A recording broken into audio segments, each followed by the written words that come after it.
if you follow our show closely, that we've been discussing the word called democracy for so long. On one hand, today, given the fact that geopolitical change is rather complicated, so that's why it complicates the matter, even the discussion regarding the word democracy. But on the other hand, we talked about this before. Too many countries today are ruling by the military power. Of course, the drawbacks of taking by the military power is to lose the value of democracy, particularly on the continent of Africa. But in this episode, we need to bring one country uniquely into our conversation, which is the country of Gabon.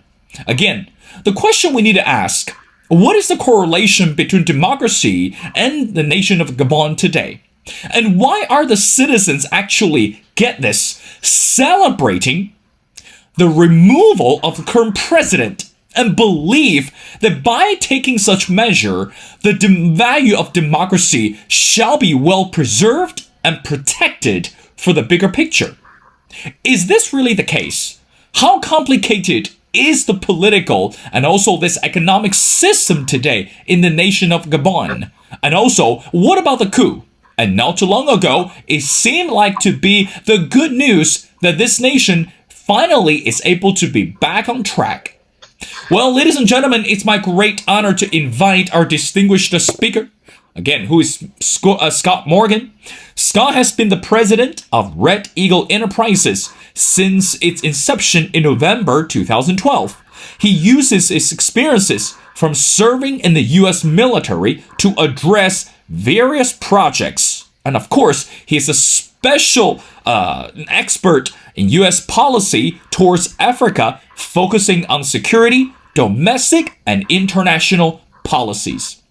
Well, brother, and welcome back to The Missing Piece. Thank you, Will, for having me. Scott, I want to get started. Let's just ask the very simple question. What is happening as you and I were speaking right now in the nation of Gabon? And again, based on this research and also based on the latest news, that it looked like the current president has been removed by the military power, but uniquely the reaction from the citizens today, they're actually celebrating the removal instead of fighting against the opposition. Help us with the fundamental information. What is going on today in the nation of Gabon? What has happened in Gabon is the situation there is the latest in a series of controversial elections in Africa. You know, President Bongo, whose family has been running Gabon for 55 years, ran for a third term, and they have the polls, then they shut down the internet, so no one could independently verify who won the election. But however, Albert also, who was the opposition candidate, actually issued a statement yesterday stating that he won, and he called for Bongo to resign. You know, and the information has been slow to come out of Gabon since the election on Friday. And so now the situation is this early this morning, news comes out, Bongo's won re-election. That did not sit well with a lot of people, including the military. Now that you see President is under house arrest, President Bongo. I mean, there has been video of the head of the Presidential Guard actually walking or roaming the streets of Libreville being congratulated by the population. Mm-hmm. And this is after the president called upon the population to go out in the streets and make noise to show their displeasure with what's going to be going on. This is a case where the people are not upset that Bongo's been arrested and overthrown. They're happy that this event has taken place. Sometimes in Africa, leadership's defined by not what you do in power, but by how long you stay in power. Whether sometimes if you can be ruthless, like former President Mugabe in Zimbabwe, or you could actually be a good leader working for the benefit of all your citizens, like the late President Mandela of South Africa. But there are other factors at play here that people will be interested in. Well, but Scott, interestingly, again, I want to pick up the statement that you just made. By removing the current president of Gabon, people are actually happy with the decision. And that's number one. Number two, as you mentioned before, Gabon, the family, again, we call it a dynasty if we put it in the modern term, has been ruling the nation more than 60 years. So help us with better understanding. What is the impact of this political career or the political path under this generation or under this current leader? So in other words, why people are so, I guess the word joyous or even celebrating the remove of this person. Is this a dictatorship style, or is this a authoritarian style, or completely we're turning this country back to not normalcy but into chaos? Help us with a better understanding. Well, you have to remember the Bongo family came to prominence because the Bongo, the father of the current president, actually served in the French military, and he was actually serving, as actually serving as vice president when the previous president died from illnesses in the Spanish hospital. So now we are in a position where the Bongo family ascends into power and never relinquish it until 2023.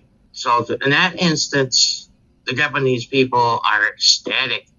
We finally have a change, not just in changing government, not just a change in government per se from like one party to another. We're having a change because this family is no longer calling the shots. And I've often said this in some interviews that when it comes to domestic politics in Africa, all politics are tribal. Like how we're taught in the West. Sometimes all politics are. So that is another dynamic we're seeing here. Is they have the people on the ground have an opportunity to see change, and it appears that Gabon follows the democratic processes. Yes, we will let you vote, but pretty much we decide the candidates. You don't. There would be like what we would call token oppositions or loyal oppositions. As for decades, the Bongo family has had a domineering presence in Gabonese politics. And as of this morning, August 30th, that has been brought to a screeching halt. And so now Gabon is in a transition phase. But meanwhile, Scott, let's talk about another concept that, if I'm not mistaken, based on the latest news, that back in 2003, Bongo actually abolished the presidential term limits in this country. So in other words, this is basically the milestone for someone like him to, his determination was to rule the nation for the entire life. So that's why he changed the constitution. He abolished the presidential term limit. And meanwhile, people also argue that this country today is suffering tremendously because of political corruption, and also this unemployment rate is also alarming. So again, let's go back to the question. Are these the reason that for people couldn't wait for the removal of the Bongo family or of this Bongo as a president? Because people want to see change. People want to see the lower rate of the unemployment, and also people would love to get rid of this political corruption. Am I right on any of this? So what are the major concerns for the Gabonese at this moment? You're right about that, I wouldn't use the word corruption. I think cronyism is a better word. Being a friend of the president or the presidential family does have its perks in several African countries. But as you know, the issue of term limits, that has been an issue of controversy in several African countries, in our previous discussion, we talked about Macky Sall in Senegal, who where his ruling party planned for him to run for a third term, but he decided not to. And this decision was actually made before the coup in Niger. So people always talk about how they want to see democratic ideals spread throughout Africa, take root, and grow. They don't often realize that how often democracy can be messy. It's democracy is more than just having an independent media, which was shut down before the election.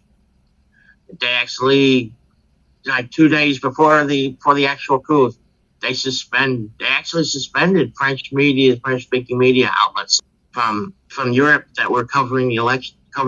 They were suspended and forced off the air. That's one thing we're going to find out. Will those stations be allowed to come back on the air? That's going to be the first test for the. And with the electoral commission will probably have to be redone, because a week before they actually had the polls, they came up with they introduced a new rule that a candidate for the national legislature, every vote that candidate got would be transferred to their candidate for president. There were at least 13 parties that fielded the candidate for president, but not for the national legislature. So basically, those 13 campaigns were actually sabotaged, for lack of a better term. And in the view of some people, the actions of the Electoral Commission were rubber stamping another Bongo victory. So some of the democratic institutions that we often look forward to as guardians of democracy failed. One was and it was like sabotaged by the Bongo family, were the root causes for that. Scott, let's talk about the country of Gabon for a second. We know, as we mentioned before, the continent of Africa, it's rather rich in natural resources. And of course, in addition to beautiful sightseeing spots, and of course, we'll look at those colonial histories, etc. You're the expert on the nations of Africa. Let's talk about the country of Gabon. What are the rich natural resources that make the country so appealing and so attractive for international business or for international reasons? So in other words, I guess political reason is one thing, but economic stability or economic development continues to dominate the conversation. So how should we evaluate and also assess the natural resources in the country of Gabon? And what do you say to that? The first way I can answer that is a 3-letter word: oil or petroleum. Petroleum accounted for 40% of Gabon's most recent GDP, and it was 70% of their exports. And its location near the equator on the west coast of Africa, makes it important for shipping and transportation. But as you know, there have been several moves as well. Gabon recently had it shut down its border with the land-based portion of Equatorial Guinea due to a recent outbreak of Marburg in Equatorial Guinea. So that was a resource of tension, something that people were started to pay attention to. But another thing that about Gabon that many people have not realized is that several countries, notably France, have used Gabon as a base where military trainers and private military companies have been use Gabon as a base in their efforts to support Paul Biya in Cameroon with his insurgencies, with the Amazonian insurgencies, whatever. And, there have been, and that is another reason that we should actually start paying attention to the situation in the Gulf of Guinea more is that, Paul Biya, if he's announced there's plans for Biya to run for re-election again during the next Cameroonian elections. And now you have to wonder, is Cameroon going to be the next domino to fall? Most of these countries that actually have issues like this, they border, one of the reasons is that they border a country which has had insurgencies. If you apply that rule to Cameroon, the country that matches this profile the best is actually Cameroon with their insurgencies. But as you know,